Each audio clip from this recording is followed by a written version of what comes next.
architecture and design processes. And of course, we're going to talk about, AI, our dependency on 3D printing, downloadable 3D designs towards a robotic construction system. But why don't we focus on something which a little bit more human-oriented, and that is something to do with very important in design processes, and that is hiring, and how each firms encounters the future of hiring. And particularly, we're going to come up with a lot of millennials coming to work in our firm. So shall we start with Matthew? Tell us about your experiences or any anecdotes with hiring. What we're finding in our firm is, obviously, with the millennials coming through, there's a very big focus on very quick turnaround, instant gratification.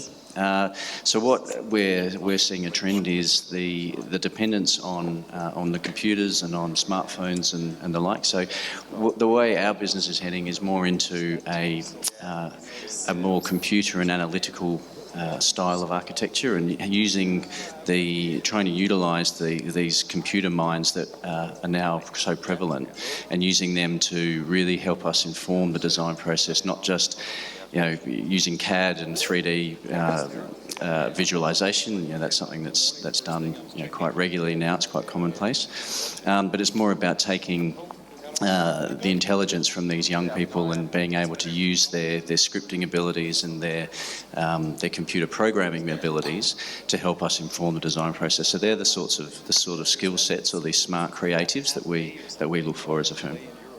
Thanks. I think you cover most of the topics. If I can take one step further, we understand that with the availability of new technology would help to speed up the process of designing and particularly in architecture. But imagine in the near future when a software can learn how to learn like human being and be creative like human being, not to mention being better. So what's the design and architecture going to be looks like? I'm gonna talk about something about communication. Currently in our studio, we actually use Pinterest to design. Now, how many of you uses Pinterest? None? Now, it's quite interesting because when I was training, I had to draw a line. But when we start talking about drawing lines, it's no longer in fashion. I mean, obviously, people are very astute in computer technologies. But what is more interesting, I think, is we are at an age where we can literally build our dreams. If you look at all the kind of work of Zaha, it's been happening because of the technology. So I think the technical aspect, to me, is being solved as we speak. But increasingly in the millennials, because there's so many ideas that's proliferating every moment, there's a greater need to communicate, there's a greater need to curate. So a lot of the times when we work in our studio, it's about communicating, and I think the best way for us to do it is using Pinterest. We talk using images rather than talk about lines. I mean, that was the communicative protocol, let's say, in the last 20, 30 years. But I think moving forward, this generation is incredibly literate in images. And if you're in the development business, I'm sure you have social media outreach, and it's all in images. And a picture speaks 1,000 words. So I think that's something interesting to look at. I think you're right there, that it's just made me think about something about communication. And again, not just communicating amongst ourselves as designers, but also communicating with our clients and communicating with the end user, and going back to the computer and sort of analytical analysis of big data, taking information from the people that are going to use those buildings to help define and design the buildings, rather than leaving that to be a process at the end of a project to test and see how the end user are enjoying the experience, but actually use it at the front end and communicate with our clients and with the users of the buildings to actually understand how are they going to work in that building, how are they going to use that building, how are they going to function within those spaces.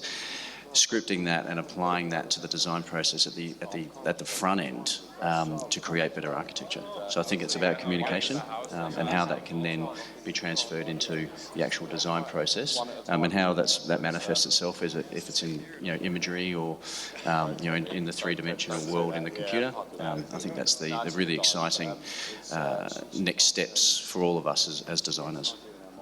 I think it's very interesting what you've said, particularly about instant gratifications just now. I think architecture is all about team building, at least in the design process we're talking about here. And what we have found is that the technology is not only affecting the way we design, but the technology is influencing the design team so much in a very deep way, and that is, I think millennials especially, I think there's a lot of study being done right now trying to analyze the psychographics of this new generation that are brought up on emoticons, on reality TV, on like online shopping, that they don't buy anything in shops unless they have actually checked out all the 50 prices available online. And one thing that I talk to them, of course, because they're obviously, in my team. And I find that because everything is so accessible, there's a problem that everything becomes univalent, and that is everything is it's like a data entry. By that I mean, they go to Wikipedia, and basically anything like Hitler or the Taj Mahal or the Encyclopedia Britannica, if anybody can remember that, it's just a data entry, and to them, they don't know what is more important or what context, and how those things are related chronologically or historically or in terms of, I think, even emotionally. Because when I was a student, I had to go to the library, find one image. Actually, I remember now, I started at the AA, the Architectural Association, where Zaha Hadid was a former student, and I used to see her all the time. But we had a slide library. What the Architectural Association was really famous for was a slide library with 50,000 slides. They're tiny, of course, right? You go to the slide library, it was just we thought it was so cool, so advanced, to find one slide, one image from the 1930s. Maybe, I don't know, Rietveld or some kind of like really obscure architect, which are not available in a book. But now you go to Google search and there'll be, within usually they tell you, 0.59 second, you find 5,000 images.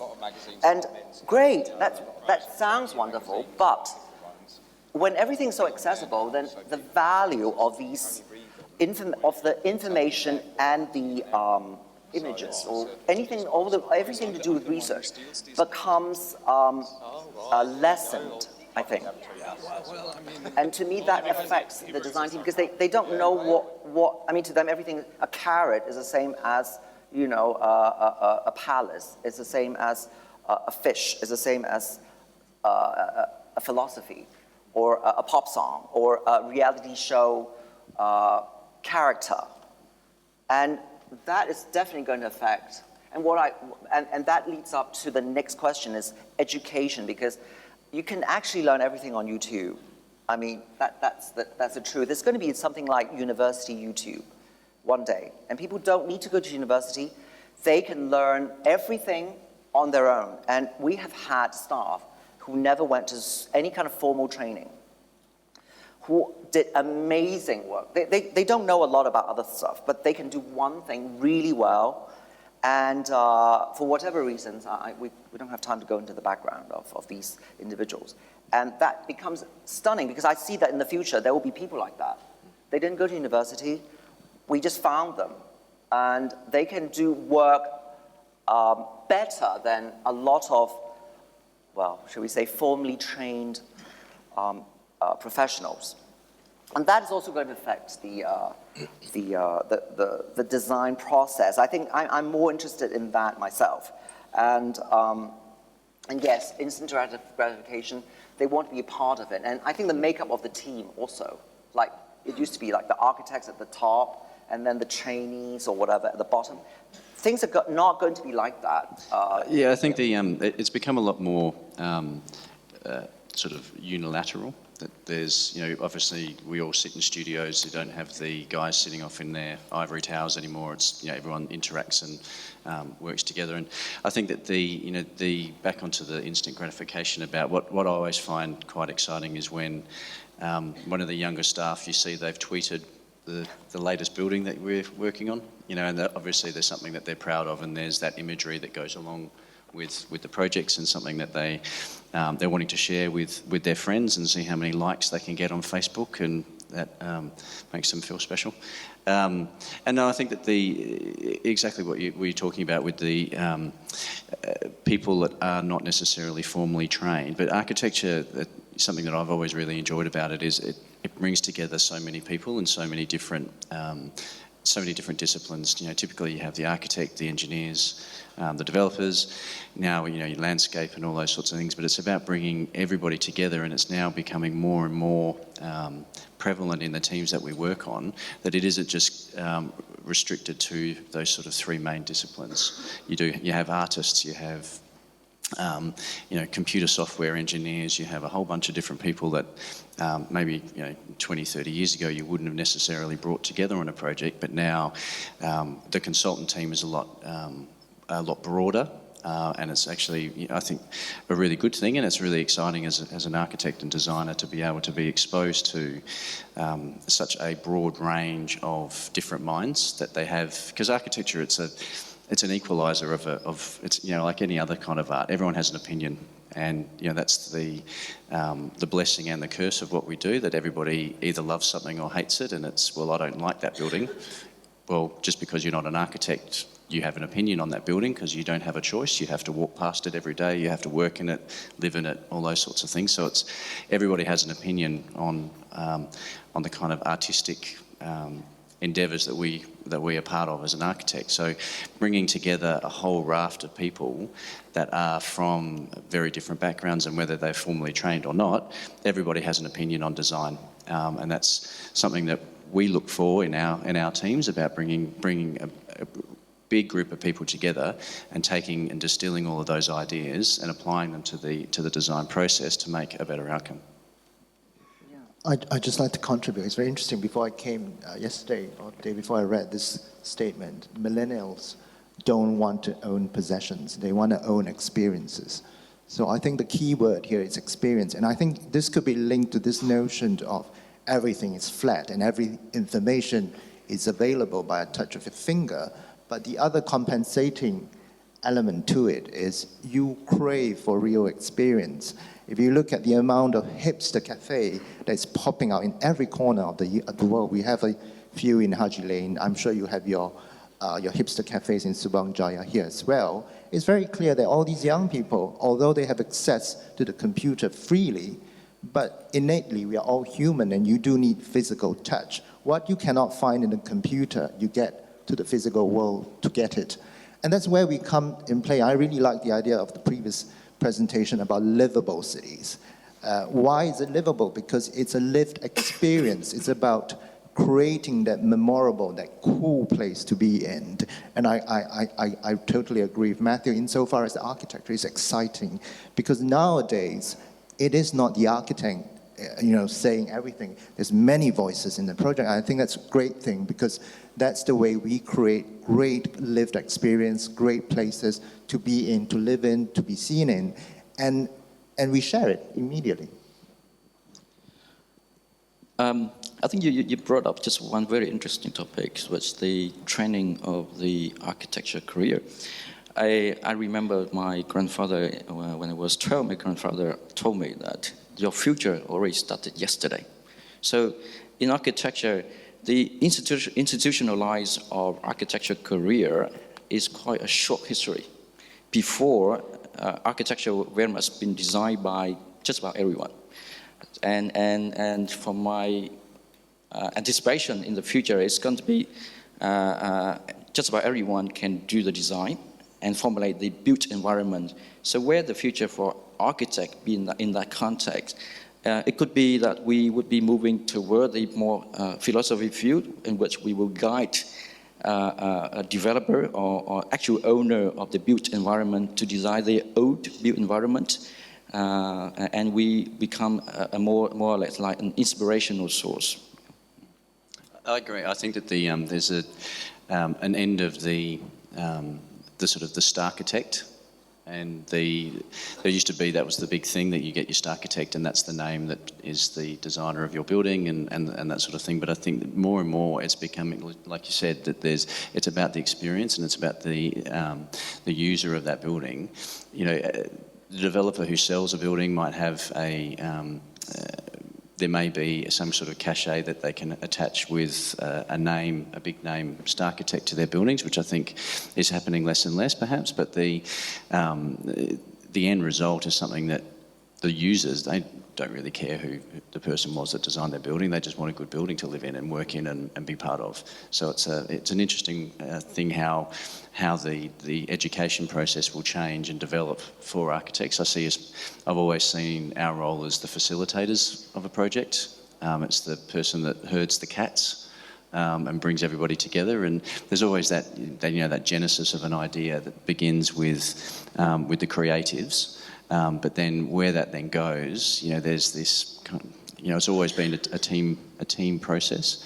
But I think that this notion of a grand master who, you know, does the big thing, the big drawing and pontificates and wears a black cape and all those sorts of things, I think the end of that era has finished, and it's now more about architects being facilitators of the design process. Coming up with the initial ideas perhaps, but then bringing everybody together and moving it forward in a direction that I keep harping on about it, but it's that, you know, there's that end result, it's the end user experience that's of most importance, and I think that's something that I find really important.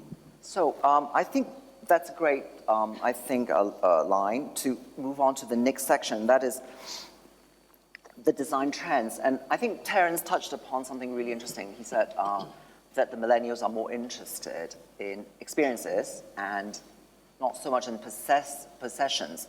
And actually I questioned that a little bit, but we all read that somewhere. It's all in the, you know, on the web. And these research, and this whole collective subconsciousness, which we talked about just now, how we perceive the superstructure of the design team or the design profession. I think that is really interesting because I personally, I'm more cynical in a way, the way things are done on the media and how the media is actually affecting us so much, creating a peer pressure to so that we have a perception of architecture or the environment in a way that the media wants us to perceive. And for example, it's very, one of the things that I came up with when I was thinking about design trends is that what if the reality show TV is also going to move into architecture? I mean, that sounds like crazy. What are you talking about? But I was looking at the Apple Center being built by Foster, and they have these drones flying around, taking photographs of the construction, with some music, of course. And then I thought, what happens if, you know, you have these drones flying around all the major projects in the world, one in Dubai, or not one, 10 in Dubai, 10 in Malaysia, 15 in Hong Kong, 20 in Beijing. And then you have a channel that talks about these buildings like a reality show nonstop, and then, you know, showing construction, interviewing people, and getting feedback from the public or the professionals on how this building ought to go. Like, okay, this is a disaster, or this is so great, or everything has got a thumbs up or a thumbs down, and everything becomes like politicized. Sad face. A sad face, yeah. Or worse. And it becomes very interesting that how architecture becomes like a real community thing, like almost going back to the Gothic ages, where it's a very collective activity where exactly what you said, it's actually, we're going back in that respect. Like a cathedral takes like 500 years to build, and it would touch upon all the different artists' lives, professions. Everybody contributed, and not idyllically. I mean, if that's such a word. Like, not that everybody was really happy about paying up to build this cathedral, but everybody had to participate because it's such a big project. It was so hard to build anything, and they hired Freemasons, and generations of them. And I think that is also, but now that sort of collective thing going on, it happens on the web, on a global scale. And I think that is going to play out in a very interesting way, which we cannot fathom at this moment, because it's only one or two projects are like that, like the Apple headquarters. But I think the media's always played a big part in, especially in major public works, that there's always been a lot of coverage, and the media likes to pick up on a story. If it's a good story or a bad story, it doesn't really make much difference so long as it is a story in itself.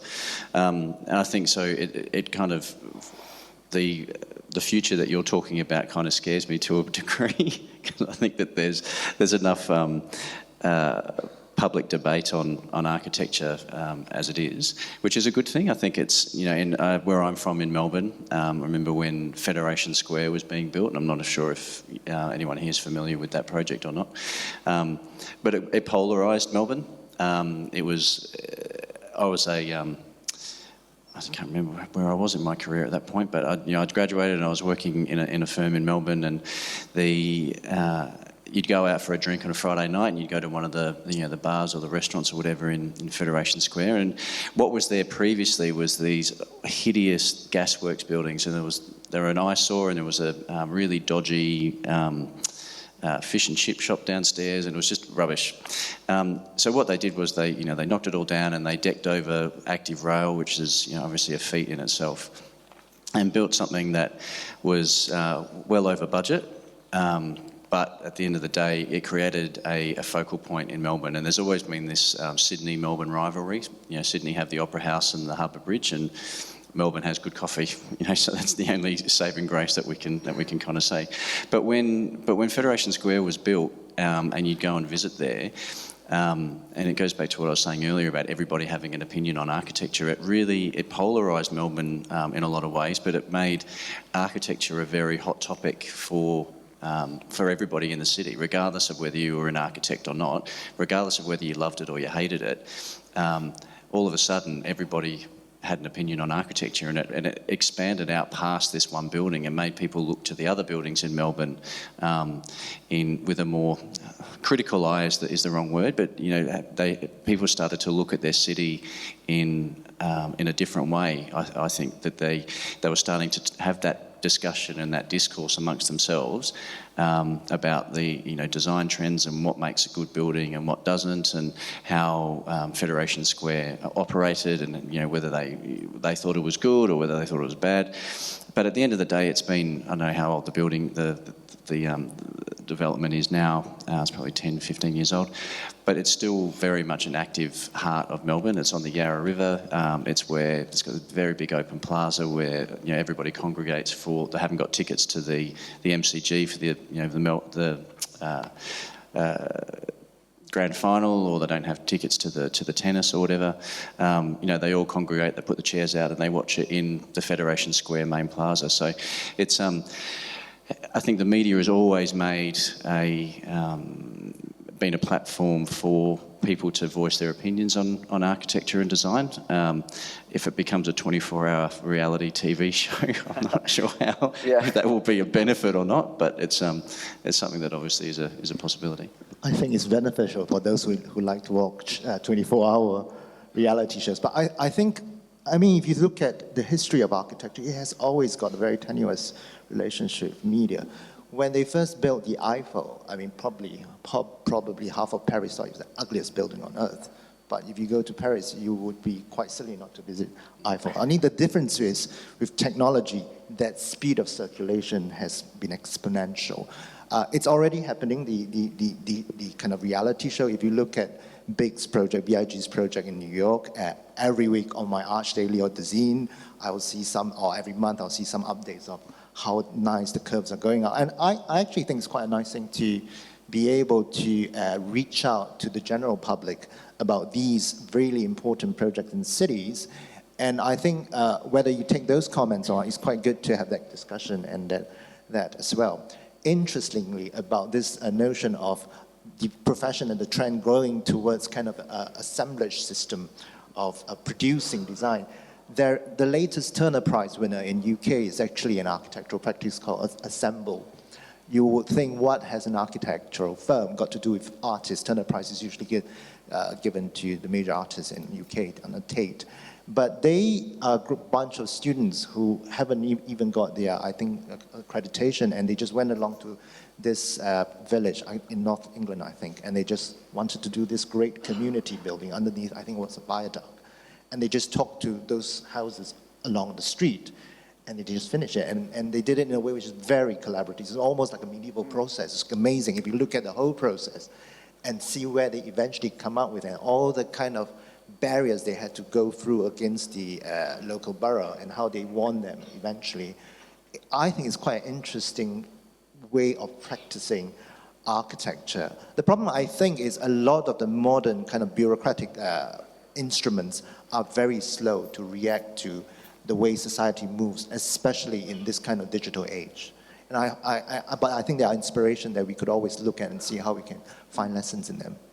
So, okay, let's move on a little bit, and also about design trends in the future and how technology, particularly related to reduced fossil fuel dependency, how that game changer is going to affect our way of designing houses, where you can have graphene solar panels on the roof, running your air conditioning, your Tesla, your iPod, your iPhone, whatever. There are no iPods anymore, sorry. Grow your own vegetables, fruits, chicken, eggs. You collect rainwater, and for flushing and cooking, you have 3D printers. And if you have a problem with if you have a medical problem, you have a drone flown in with your antibiotics. So how that kind of vision of the future, which is possible, especially possibly in Australia, thing. It's almost like a Mad Max without the violence, and the oil struggle. How do you see that trade? Do you see that this whole shift towards solar energy or non-fossil fuel-based energy is going to affect architecture in a big way, and how? Well, I think it's going to affect not just architecture, but the whole society indeed. So we got to look into architecture as part of an emerging society or the social structures. It sounds scary, but it's obviously the energy or resources on this earth is limited. So it's not, whatever we are doing is not going to last forever. I actually think there's quite a few interesting ramifications that you're already noticing. If you look at the major highways, they are turning them into parks, which are great, because those are great urban, urban spaces for people. So I agree with Trey. Actually, architecture is always at the end. At the end of the day, the humans are kind of changing. And I think this notion of smart city is really interesting. When a city or a country is no longer fossil-based, what happens? Now, I would encourage, I think this is kind of controversial, I would say don't build anymore. Only because there really is a lot of building, and this is a disaster for architects. But I would say revise your city. Your city has immense space, immense redundancy, which is based on fossil.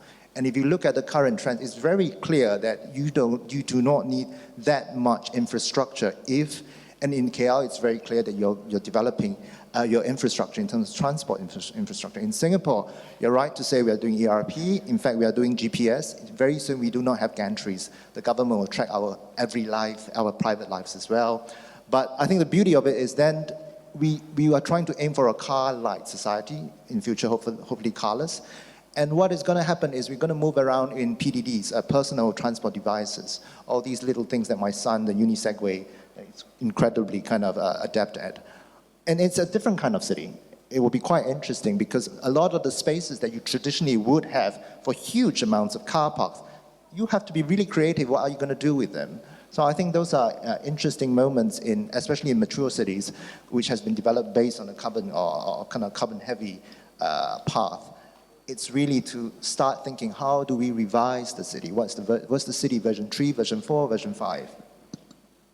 I think maybe it's a good time, actually, this is like halfway, it's a good time for the audience to participate. So it's not like, end of session and then any questions or any comments and then, so on the floor, anyone would like to contribute and talk about what we're talking right now, please feel, Continuing on what you just said, down. the notion of Airbnb and how that's going to affect hotel building and hotel constructions, that almost the double use of residential houses to double up as hotels for visitors, and so that's basically going to affect almost the construction of new buildings and hotels. And not only hotel, I mean, if you look at the biggest the biggest office developer, or if you can call him a developer,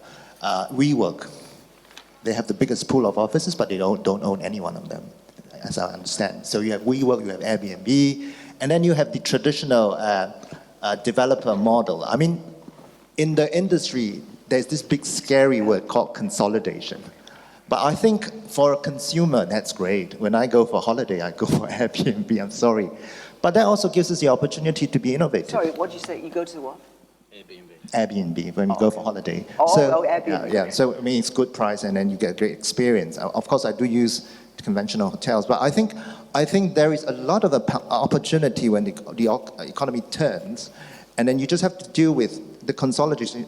There will be consolidation, but there will be pockets of opportunities.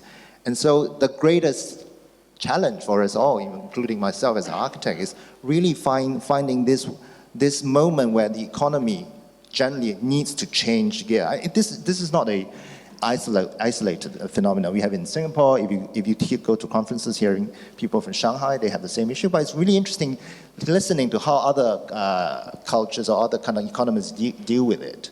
So I think that's interesting, which is why I keep talking about revising your city, revising all your products. What exactly do we need? Do we need more houses? Do we need more kind of unique kind of single-use kind of buildings? Or it's all going to be mixed, but mixed not only in physical space, but mixed in time.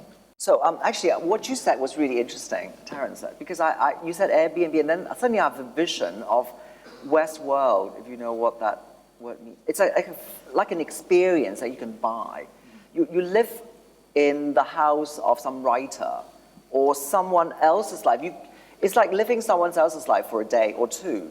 And maybe this whole millennial thing is also tied up with this, that people want experiences. And we haven't gone to that part where, you go into the West world, you become a cowboy and you shoot people, and then it's all actually just robots. That's an extreme version. But before we reach that fantasy stage, we go through this stage, which is like you live through other people's lives precariously. It's really interesting, and architecture becomes an instrument to help people to experience more, real or unreal, fantasy or non-fantasy. And that is really interesting, and that is going to be a big bubble, because I think people want to know what it is like to live in a real home, well, as real as it can be, of someone else's, not a fake home. Or the whole house of Charles Dickens, for example. Not that we can live there, of course. It actually exists and it's like a museum piece. But maybe some writer, maybe a photographer, you can actually live in a photographer's house or a chef's house, and you can buy that experience. And that would be so interesting, because somebody might really, maybe I always wanted to become a chef, and I could never, because I did architecture, so now I can't be a chef. I'm so frustrated, and I just want to live like a chef for 2 days. That sort of thing, but live in his house, not just going to learn from the chef. And I think that would be really fascinating, and that could be something that design and architecture will grow into, and that collectively, the whole city as well, becomes like a theme park. I mean, it sounds like a dirty word in architecture, but it's not, because it's all about, that's a sort of design bubble which will propel us into another era and another area, whatever you call it, in creating something new for the public, which has a demand at the moment. Sorry, you were going to say something? I agree very much. I think Alex touched on a very important thing. Usually when we do retail there, I mean, a lot of people come to us thinking that we can create magic by doing a very successful retail mall. But to be very honest with you, every successful mall has a very successful developer and a very successful marketing and leasing thing. There's one thing which is always kind of overlooked, and that's I call it the hardware and software. The content really is very important. And actually, we may think that buildings are very, very flexible, but they can be flexible to a certain extent if the content is very well defined. So, Alex, you brought a really interesting point about, what if we could live in the writer's house? What if we could live in a photographer's house? That content is a real lived content, authentic content. It's not thematized content. I know it's themed, but I think there is a fine line between a theme park like Disneyland and what you're talking about, which is far more kind of authentic. And I really think the millennials are after that. I mean, they do like their Disneyland, but they do also want their authentic experiences. Sorry, I used the wrong word. It was not precariously. It was vicariously. That's what I meant. Okay, so that's a great way to move into the next section, which is home design and architecture in 2050. And actually on the list, I said we're going to have gated communities with ultra-luxury palatial mansions, and in contrast to that, prefab housing for refugees. Not that there will be an Airbnb to live like a refugee for a day. I don't think people would want that. But there's a polarization of rich and poor. We all know that. And we're like moving into a neo-Edwardian age at the moment. And becomes very, very, Downton Abbey. And it becomes very scary too. But on the other hand, we have to face up to what's going on. And as architects, we have to build housing for refugees and also palatial mansions at the same time. And on top of that, micro-living in ultra-expensive cities, that's where I come from, Hong Kong, where the apartments are so small, so tiny. That was a CNN again. That was a big thing about this guy. The whole bathtub can shift, or you actually sit on the bathtub and watch movies with your friends. It's like so multi-purpose. They did this. This guy spent $1 million Hong Kong doing up his tiniest apartment, and every gadget. I mean, every trick of the trade was pulled out, and it was just, it's like crazy. And that would be something. And then, of course, there will be temporary buildings for urban nomads, like living under the flyover, like living, underneath redundant structures of urban structures, or prefab colonies on Mars as well, which Norman Foster is doing, or someone like Norman Foster is doing.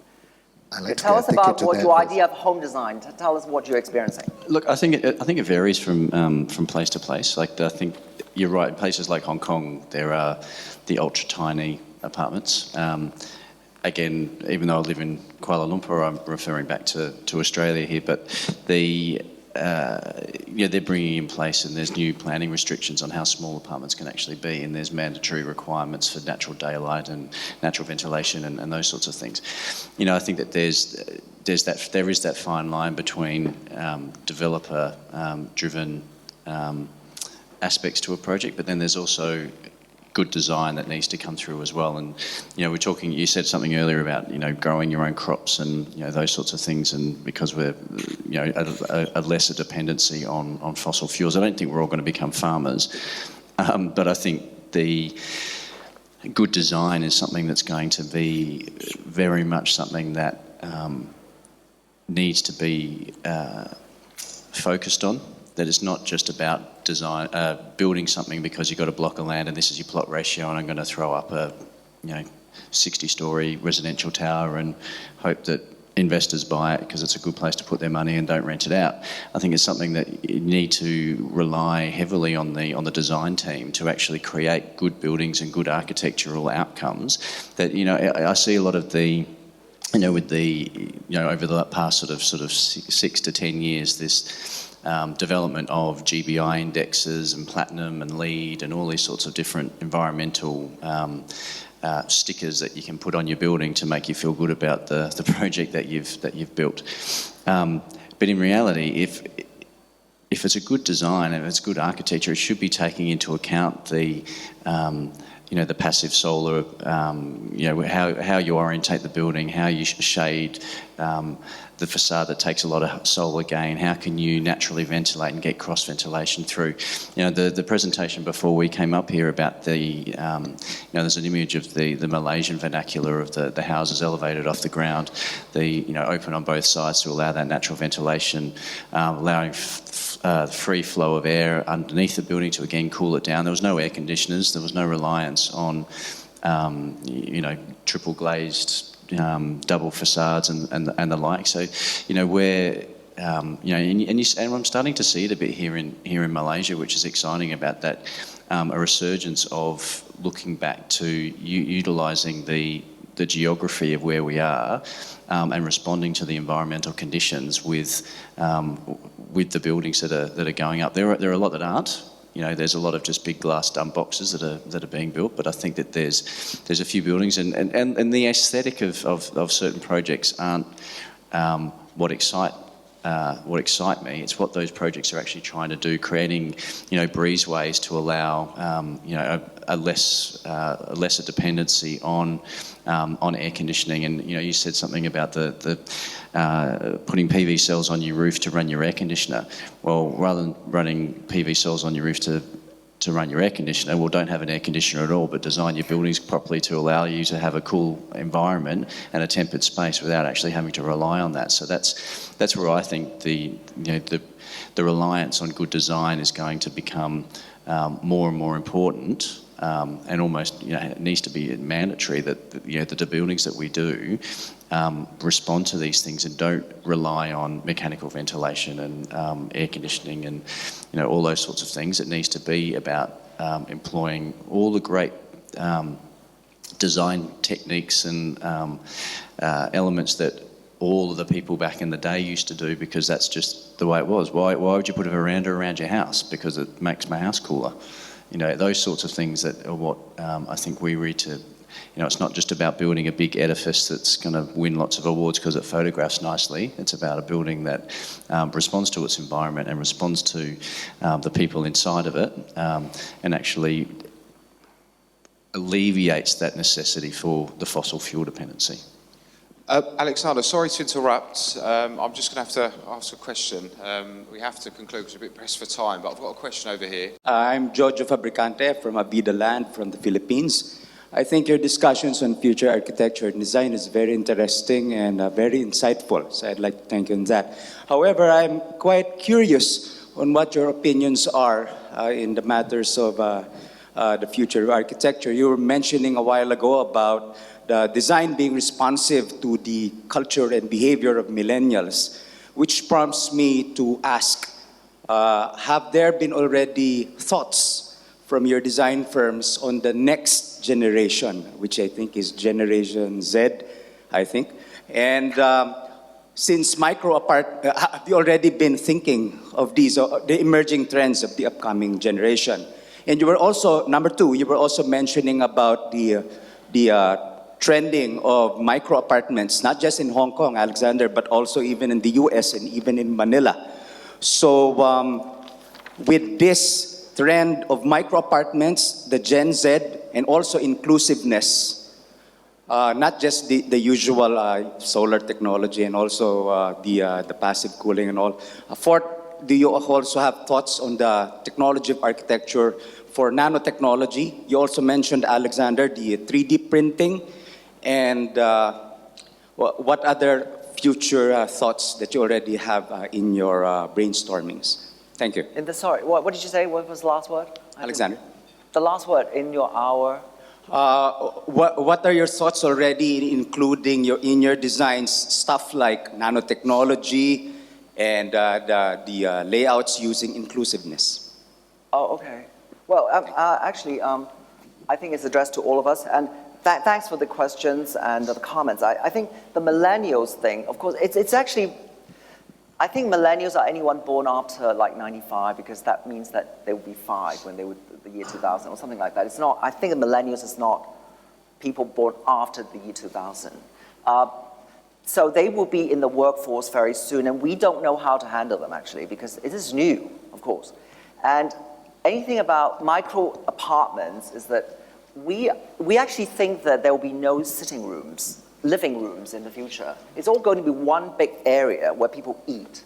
That's the only activity that people will actually stop for 5 minutes not looking at their cell phone. And if you actually go to Hong Kong and you go to these like restaurants and family outings, I mean, we have to watch people because we design for people, not for ourselves. And there'll be this family, and then the dad will be on the phone talking. The mom will be on the, doing some shopping probably on the cell phone. And then the sons and daughters are definitely looking at their cell phone, on their iPhone. And what kind of family is that? I actually, to be honest, I think that one day the children will be talking to their parents via WhatsApp during dinner. Because they were brought up not to speak. To them, anything that involves verbal, like articulation, is very unsophisticated, shall we say. Because they think that everything that can be typed out, why speak it? And then also you can copy and paste. So why repeat what, do something mechanically. No, it's not mechanical, what is it? Anatomically, when you can do something electronically. And that is becoming it's going to be really serious. And this mind control being done via the web and the way it affects the young people. And they have their own world, actually. They have their own everything they do is very secretive. They have their own codes and stuff. And it's really, really affecting the family and therefore affecting the way we design houses. Like, as I said, people don't watch TV anymore. I mean, people don't even go to movies. I do a lot of cinemas, but that's in China. People don't go to movies in Hong Kong. People don't actually watch movies at home even. No, I mean, they watch it in their bedroom or watch it on their cell phone, but not collectively, like, using the TV as an anchor, like a fireplace. So that's going to affect the way we live, even in these micro apartments. And I think you mentioned about nanotechnology, things like that. That is definitely going to come, I think. We actually haven't reached the stage where we're using a lot of 3D printing. And things like, technologies like, we know that it's there, and then it would be up and down, up and down. I think that the MakerBot, the 3D printer, they weren't doing so well. They're projecting huge increase in growth, and it didn't happen. But it will come. But as I said, we are as, as inspired and also as scared as you are, because we don't know what's going to happen. And that also makes architecture very exciting, because it's very collective, and we don't know where anything can happen. It's really, it's like politics. Anything can happen. I find it quite depressing, the thought that I'm not going to speak to my children anymore. But no, I think that there is obviously a dependency on screen time and those sorts of things. But maybe it's going to go the other way. I remember hearing once about the best way to stop your children using Facebook is to get mum and dad on there, because then it's not cool anymore and they won't use it. And so maybe that's something that we all need to just pull those cell phones away from the children and the iPads, and try and engage with them more. And hopefully, if you're designing buildings that are that do have those communal spaces and do have areas where people can come and want to put their phones away, it's about engagement and trying to engage with people. And in my house, we don't have. There's no phones at the table, there's no iPads, and having a meal together. And I think what you said is very, very important. We don't sit down as a family and watch TV, but we'll sit down as a family and have a meal together. And it's about that community, and especially if you're living, as more and more of us are going to, living in high-rise buildings, you can have a very, very large concentration of people in a very small footprint. It's how those buildings then come to ground and the facilities at the base that enable that interaction. I've recently just moved into a condo from a house. I know more people in my condo building now and have more social interaction with them than I did in my suburb here in Kuala Lumpur. Whereas in Australia, it's the other way around. You live in a condo or an apartment, you wouldn't really see anybody. But in your street, you have your street parties and you know your neighbours, and it's a very, very different experience. So I think it's about, like I said, it scares me to think if we are going to be communicating via WhatsApp at the dinner table, but I think hopefully through creation of more community-focused and communal spaces within not just residential but commercial and retail buildings, it actually may hopefully bring people together more and alleviate that reliance on screen time, perhaps. We're running out of time, and we don't have time to go into commercial developments in 2050. So we'll come back next year and talk about this. But last word, Trey and Terence, a few words before we wrap up. No, I'm sort of just agreeing with Matthew, with the polarization between private space and public space. I think you have to deal with the public space. You have to create great public space, and in between the public and the private, there is a private public space, which is all the condominium facilities. Those could be very, very engaging and wonderful, and you just need to create the same kind of attraction that they are getting from the iPad or whatever. My last word for today. I think the future for architecture and design is not going to be as scary as we are worrying about. I think all the problem with micro-housing, micro-apartments, the fact that family members are no longer talking to each other directly, it's not going to be that problematic. I believe that all the problem coming from the fact that we are so depending on the current model of working space in which we all have to work at the same place. So if that can be changed, and we all can work from home, and that will allow us to have the space and the opportunity to still stay together as a family or as a community, then the whole problem will go away. So next time we're going to talk about, when we come back, next year, unmanned hotels with robots, airport hubs where professional global nomads stay and work, giant longevity health centers disguised as theme parks where people live till they reach 120 years old, and stylistic integration. Shopping malls, hotels, airports, hospitals, schools, museums, workplace, prisons will all look and feel the same. So thank you very much.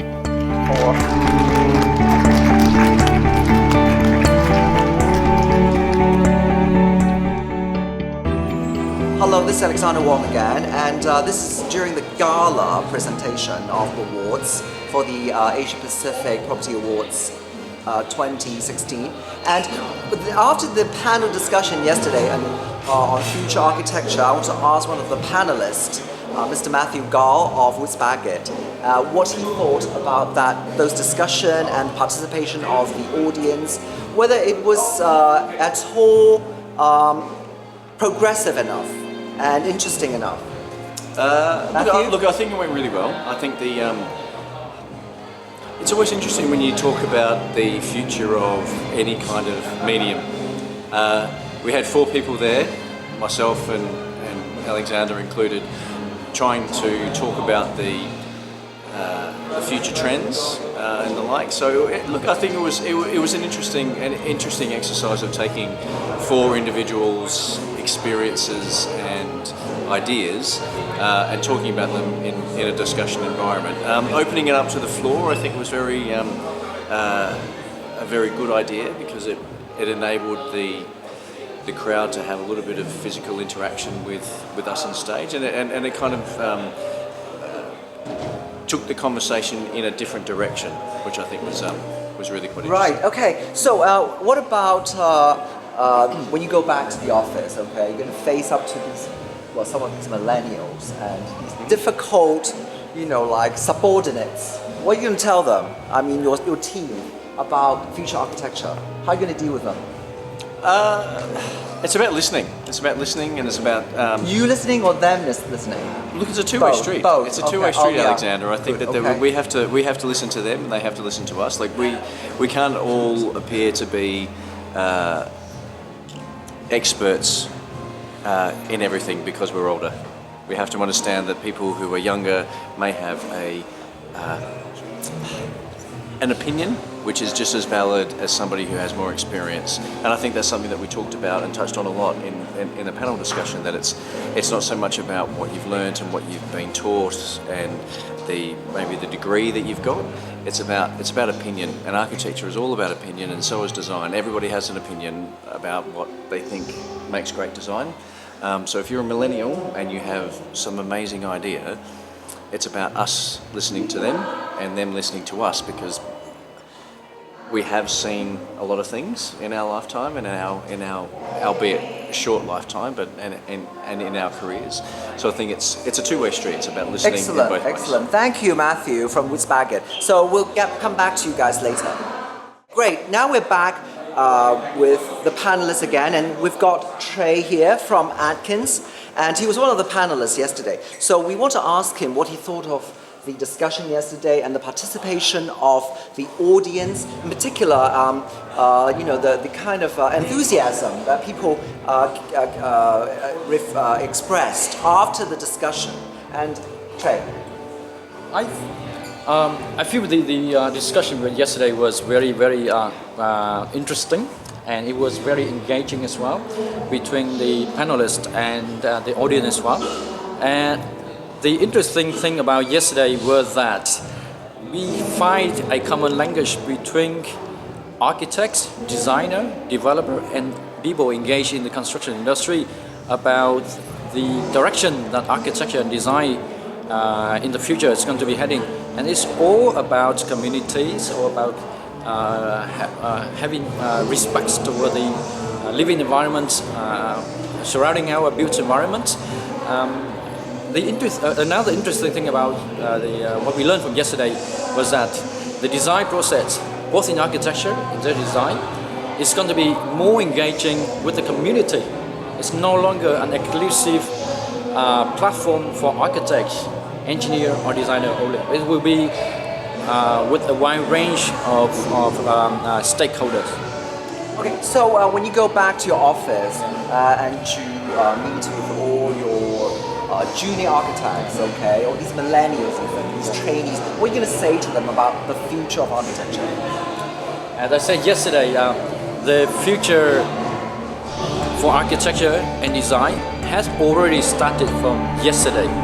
So don't wait until your future to come and do what you plan to do for the future. Do it from today.